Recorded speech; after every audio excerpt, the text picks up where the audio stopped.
Hello everyone, welcome to my channel. నేను మీ లక్ష్మిని. నేను మా బాల్కనీలో కొన్ని ఆకుకూరలు అనమాట వేసాను. అవి ఎలా ఉన్నాయో ఒకసారి చూసేద్దాం రండి. ఇదిగోండి, ఇది వెల్లుల్లి అనమాట. వెల్లుల్లిని ఇలా మట్టిలో పెట్టుకొని ఇలా వచ్చిన స్టెమ్ని కట్ చేసుకొని ఒక 2-3 డేస్కి ఒకసారి అలా కట్ చేసుకొని కంటిన్యూ ఒక 1 మంత్ అనమాట. బీపీ ఉన్న వాళ్ళు తిని చూస్తే చాలా మంచి రిజల్ట్ వస్తుందండి. ఎందుకంటే నేను ఇది పాటించి చూశాను, నాకు వచ్చిన రిజల్ట్ని బట్టే మీకు నేను చెప్తున్నాను. ఇదిగోండి, ఇది బచ్చల కూర అనమాట. బచ్చల కూర ఇలాగా కొద్దిగా విత్తనాలు వేస్తే ఇందులో వచ్చింది. ఇది గోంగూర అయితే అప్పుడే ఏం కొయ్యను, ఇంకొంచెం పెరిగాక కోస్తా. ఇది కూడా మొక్క బచ్చలి. గులాబీ, ఇది ఏంటంటే కొంచెం వాటర్ అనేది పొయ్యలేదు, పొయ్యక బాగా ఎండిపోయినాయి స్టెమ్స్ అన్నీ. కట్ చేశాను, ఇప్పుడే ఇలా కొద్దిగా చివర్లు వస్తున్నాయి. పర్వాలేదు, ఎండిపోయిందంతా కట్ చేసేసాను. ఇది ఒక ఫ్లేవరు. ఇది ఏం ఫ్లేవర్, దీన్ని ఏమంటారో కూడా నాకు తెలియదు. దీన్ని ఏం ఫ్లేవర్ అంటారో తెలిసిన వాళ్ళు ఎవరైనా ఉంటే కామెంట్ బాక్స్లో కామెంట్ చేయండి. పాలకూర వేసాను కానీ అది ఏంటో పెద్దగా రాలేదు, చనిపోయింది. అంటే వాటరింగ్ చేయడం సరి లేకనో ఏమో కానీ విత్తనాలు అయితే రాలేదు. ఇది కూడా బచ్చల కూర. ఈ బచ్చల కూరలో అసలు ఈ విత్తనాలతోనే మిరప విత్తనాలు కూడా ఉన్నట్టున్నాయి. మిరప మొక్కలు వచ్చినాయి. ఇదిగోండి, చాలా వచ్చింది మిరప నార అనేది. అవసరమైతే ఇందులోనే వేస్తాను, లేదంటే వదిలేయటమే. ఇది కూడా కొద్దిగా గోంగూర. ఇది ఇప్పుడే చిన్నగా దీనికి బాగా పురుగు పట్టేసింది.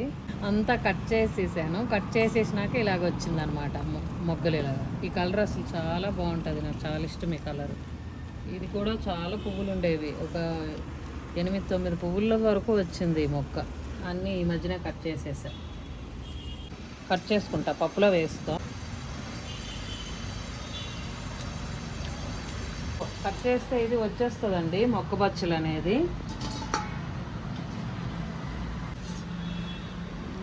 ఏదైనా కూడా బచ్చల కూర ఒకటిని మనం పాలకూర కుండీల్లో వేసుకున్నామంటే కట్ చేసుకొని కొన్నాళ్ళు అనమాట, మళ్ళీ చిగురులు వచ్చేటప్పుడు మళ్ళీ అనమాట కట్ చేసుకోవచ్చు.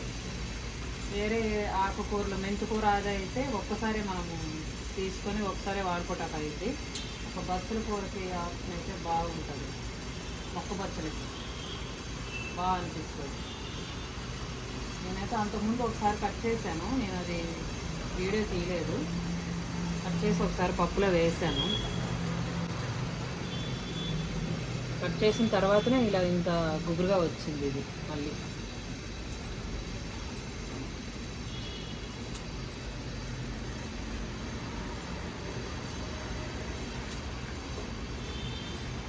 గులాబీ మొక్కలు అయితే నేను ఒక 2-3 రోజులు అసలు అంటే వాటర్ అవసరం లేదులే, చిన్నగా వర్షం వస్తుంది అన్నట్టు వాటర్ పోయలేదు.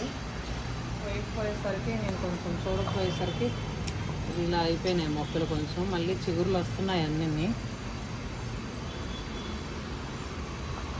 పాలకూర అయితే ఇంకా పెరగాలి, ఇప్పుడే కట్ చేయను.